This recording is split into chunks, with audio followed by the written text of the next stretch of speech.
8 Maharashtra NCC battalion Amravati संचलित स्थानिक शिवाजी उच्च माध्यमिक विद्यालय येथील ज्युनियर डिव्हिजनच्या 125 एनसीसी कॅडेट्सने राष्ट्रीय स्वच्छता पंधरवड्याअंतर्गत प्लॉगिंग उपक्रम राबवून मोर्शी शहरातील विविध भागात स्वच्छता अभियान राबवलं। यामध्ये प्रामुख्याने जयस्तंभ चौक, वरुड रोड, गांधी मार्केट व गांधी पुतळ्याजवळील संपूर्ण परिसर स्वच्छ केला। या प्लॉगिंग स्वच्छता अभियान रॅलीची सुरुवात शिवाजी शाळेपासून करण्यात आली। या रॅलीमध्ये प्लास्टिक निर्मूलन व स्वच्छता जनजागृती होण्याच्या उद्देशाने धावत जा आणि परिसर स्वच्छ करा, आपली मोर्शी स्वच्छ मोर्शी, मुलांच्या भविष्याचा विचार करा, कापडी पिशव्यांचा वापर करा, बायोडिग्रेडेबल आयटमचा वापर करा, स्वच्छ देश प्रगत देश अशा प्रकारची घोषवाक्यांचा वापर करण्यात आला, घोषणा देण्यात आल्या।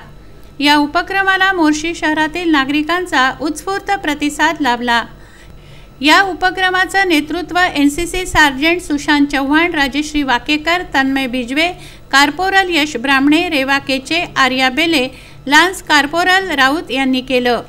या प्रसंगी शाळेचे मुख्याध्यापक विजय खोरगडे, उद्योजक गोपाळ श्रीवास, दिनेश मिश्रा, श्रीकांत देशमुख यांच्यासह अनेक गणमान्य व्यक्ती उपस्थित होते। दत्तराज इंगळे, विदर्भ न्यूज, मोर्शी।